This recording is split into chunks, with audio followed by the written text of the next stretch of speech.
আচ্ছা। আচ্ছা,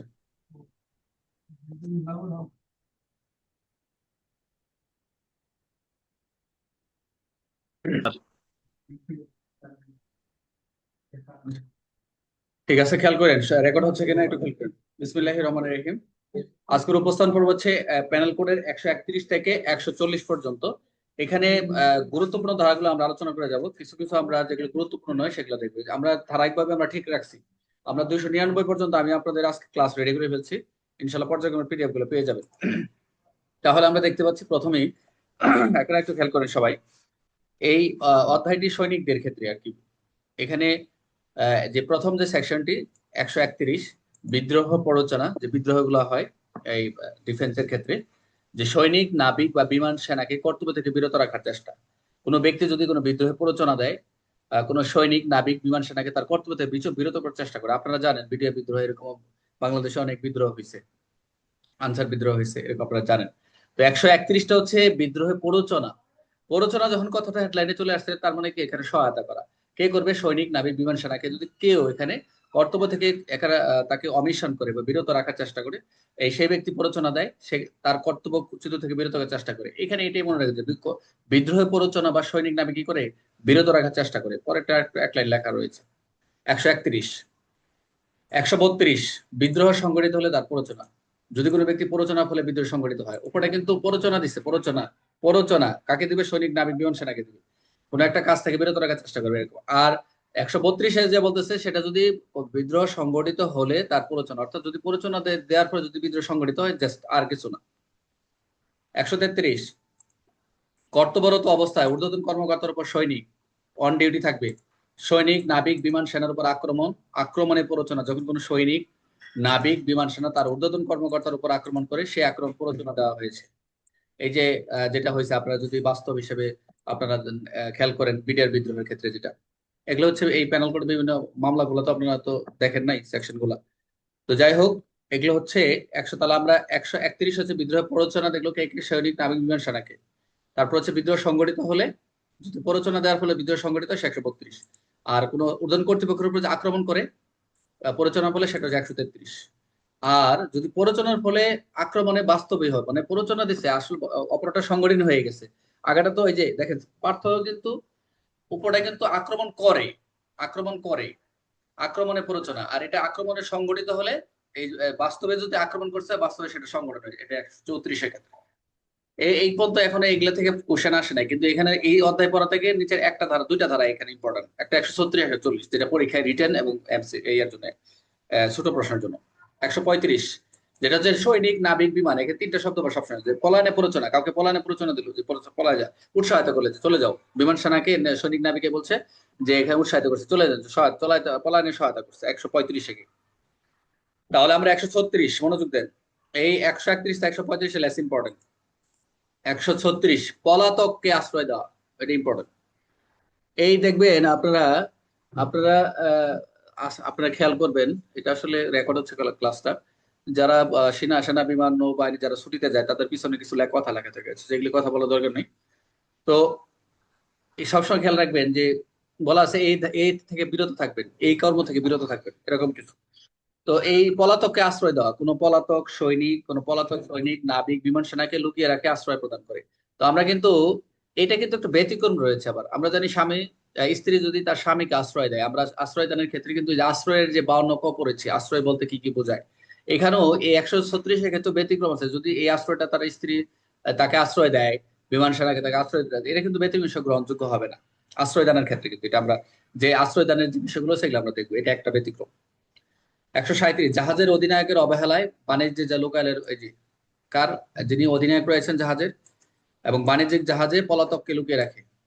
যদি কোনো বাণিজ্যিক জাহাজের অধিনায়কের অবহেলা কারণে সেখানে পলাতক লুকিয়ে থাকে, এটা অধিনায়কের উদ্দেশ্য। 137 অধিনায়ক, লেস ইম্পর্টেন্ট। সৈনিক নাবিক বিমান সেনার অবাধ্যতায় প্ররোচনা। কোন সৈনিক নাবিক বিমান সেনাকে অবাধ্য আচরণে উৎসাহিত করা, যেটা তুই করবি, অবাধ্যতা করছে। 138 বাতিল। 139 এটা নির্দিষ্ট আইন সীমার অধীন ব্যক্তিবর্গ, যেটা সেনা বিমান আইনের অধীনে। এটা যদি তাদের আইনে যদি বিচার হয়, এটা এরকম একটা ব্যতিক্রম কথা বলছে, এগুলো দরকার নাই। 140 যেটা পরীক্ষায় ইম্পর্টেন্ট, মনোযোগ দেন, এখান থেকে প্রশ্ন আসে সবসময়। 140টা এতগুলো যা পড়াইলাম একটু খালি জাস্ট আমি সূচিটা দিয়ে রাখছি, মন চাইলে পড়ো নাহলে পড়া দরকার নেই, কিন্তু 140 মুখস্থ রাখবেন। 140 হচ্ছে সৈনিক, নাবিক, বিমান সেনার পোশাক, প্রতীকের ব্যবহার। এখন প্রশ্ন যদি আসে, আমাদের নাজমুল পুলিশের দুইটা র্যাঙ্ক লাগায়, সাব ইন্সপেক্টর কনস্টেবল দুইটা সাব ইন্সপেক্টর র্যাঙ্ক লাগায় বাড়িতে চলে গেছে, আর প্রতিমধ্যে তার ইনচার্জে দেখা হয়েছে। এর ইনচার্জে দেখা হইলো, এখন এই যে একদিকে কনস্টেবল র্যাঙ্ক লাগাইছে সাব ইন্সপেক্টর, বা সেনাবাহিনীর দুইটা সেকেন্ড লেফটেন্যান্ট লাগায় এসে মোটরসাইকেল যায় সামনে একজন কাছে কট হয়েছে, এখন কোন ধারায় মামলা হবে তার বিরুদ্ধে? একদিকে বিভাগীয় ব্যবস্থা, তার প্রত্যেকের যার যে ইউনিটের প্রসিডিং ব্যবস্থা সবই তো আছে, শাস্তির আওতা আসবে।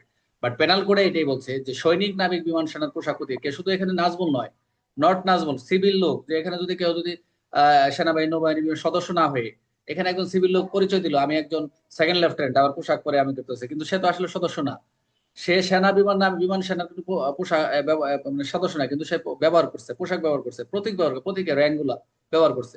এগুলো হচ্ছে প্রতারণা, অন্য কোনো উদ্দেশ্য না, এটা প্রতারণা বা অন্য উদ্দেশ্যে। তাহলে এই গুরুত্ব দিক থেকে আমরা 140টা খুব গুরুত্বপূর্ণ দিব। তাহলে এই দ্বারা কি বলা রয়েছে আমরা দেখলাম, বলা হয়েছে যদি কোনো ব্যক্তি বাংলাদেশের সেনাবাহিনী, নৌবাহিনী, বিমান বাহিনীর সদস্য না হয়ে সত্য এমন কোনো পোশাক পরিধান করে, এমন কোনো চিহ্ন, টোকেন ব্যবহার করে যা দেখে সৈনিক, নামে বিমান সেনা বলে মনে হতে পারে, তার উদ্দেশ্য অন্য থেকে এমনটা বিশ্বাস করানো, তাহলে সেটা একটা অপরাধ। এখন এই যে পার্সোনেশন একটা অপরাধ রয়েছে, যেটা 170 পাবো না, 170 না, 170 না 171? 170, 171, আচ্ছা 171 স্যার, 171, 170 আচ্ছা, পার্সোনেশন ছদ্মবেশ ধারণ করা, সরকারি কর্মচারী পরিচয় দেওয়া, ডিবির পরিচয় দেওয়া, সেগুলো আমরা যাবো সামনের দিকে, পরে আগে এইটুকু বুঝেন। তাহলে যে সেনা, নৌ বিমান বাহিনীর সদস্য না হয়ে যদি এরকম পোশাক পরিধান করে, কোনো চিহ্ন, টোকেন ব্যবহার করে, তাহলে বিমান সেনা বলে মনে হতে পারে, তাকে দেখে মনে হবে একজন বিমান বাহিনী সেনাবাহিনীর সদস্য, আসলে কিন্তু না। তাহলে এইটা একটা দণ্ডনীয় অপরাধ। এর অপরাধের জন্য শাস্তি হচ্ছে সর্বোচ্চ 3 মাস কারাদণ্ড। শাস্তির একটু মিলিয়ে নিন, মেন বই থেকে, আমার ভুল হতে পারে। সর্বোচ্চ 3 মাস কারাদণ্ড, সর্বোচ্চ 500 টাকা জরিমানা, উভয় দণ্ড দিতে হবে। এটা হচ্ছে 1861 সালের আইন, তো এই জন্য জরিমানা অল্পই ছিল। উদাহরণটা কেমন? রাহিম একজন সাধারণ ব্যক্তি, এটা মনে হয় কালকে আপনাদের ফেসবুকে দিছিলাম। রাহিম একজন সাধারণ ব্যক্তি, সে সেনাবাহিনী ইউনিফর্ম এবং বুকে ব্যাজ লাগিয়ে মানুষের কাছে নিজেকে সেনার সাথে পরিচয় দেয়, যাতে মানুষের সম্মান বা সুবিধা দেয় তাকে। তাহলে প্যানেল কোডে 140 ধারায় সে কি হবে? অপরাধী। 140 অনুযায়ী অপরাধ সংঘটিত হয় কখন? পেনাল কোডের 140 দ্বারা অপরাধ সংঘটিত কখন? যখন ইউনিফর্ম পরে নিজেকে সৈনিক হিসেবে বিশ্বাস করাতে যায় যে আই এম অমুক ডিফেন্সের একজন মেম্বার, সদস্য। 140 দ্বারা সর্বোচ্চ সাজা দেখলাম আমরা কত? 3 মাস। জরিমানার সর্বোচ্চ পরিমাণ কত টাকা দেখলাম? সেটা হচ্ছে বেশি না, 500 টাকা। নিচের কোনটি অপরাধের মূল উপাদান? যে উদ্দেশ্য হচ্ছে নিজেকে সৈনিক প্রমাণ করা। কে আচ্ছা কে কে কে এই অপরাধ করতে পারে?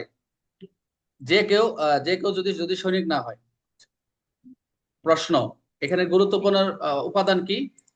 গুরুত্বপূর্ণ উপাদানটা কি? ইন্টেনশনটা কি? অর্থাৎ ইচ্ছাকৃতভাবে সৈনিক তার বিমান সেনাকে অন্যদের কাছে উপস্থাপন করতে চেয়েছে কিনা, এটা একটা গুরুত্বপূর্ণ উপাদান।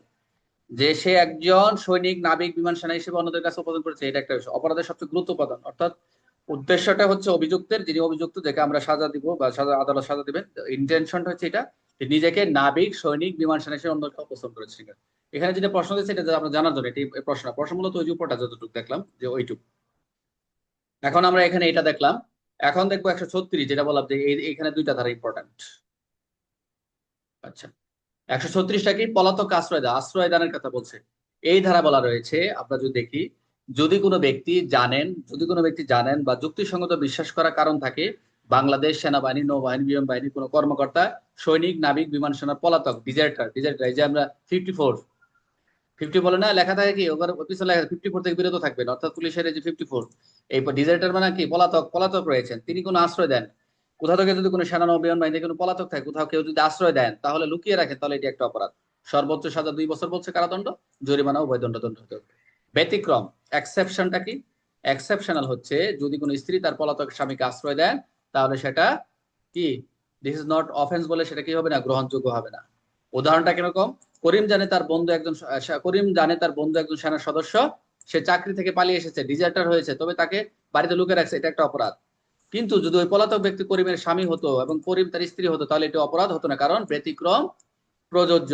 ক্লিয়ার? তাহলে আমরা 136 অনুযায়ী অপরাধ কি? অবশ্যই পলাতক শ্রেণীকে আশ্রয় দেওয়া। সর্বোচ্চ কারাদণ্ড কত বছর দেখলাম আমরা? 2 বছর।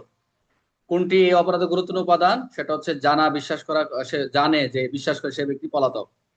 কোন ক্ষেত্রে এটি অপরাধ নয়, সেটা হচ্ছে যেটা হচ্ছে স্বামী স্ত্রী স্বামীকে আশ্রয় দিলে শাস্তির ধরন কি হতে পারে? অবশ্যই কারাদণ্ড বা জরিমানা উভয় দণ্ড হতে পারে।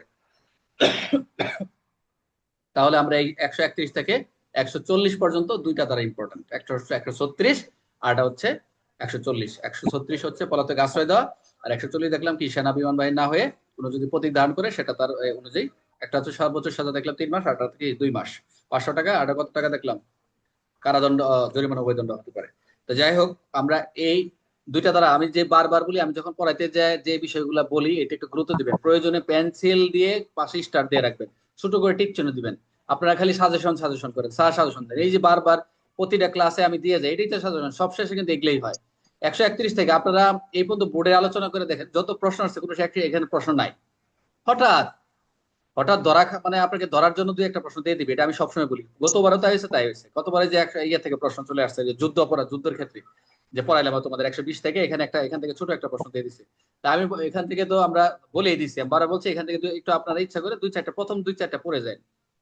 এত মুখস্থ করার দরকার নেই, বেশি লেখলে হয়ে যাবে। তাহলে আমরা দুইটা ধারা বুঝতে পারছি তো সবাই? কারো কোনো সমস্যা আছে?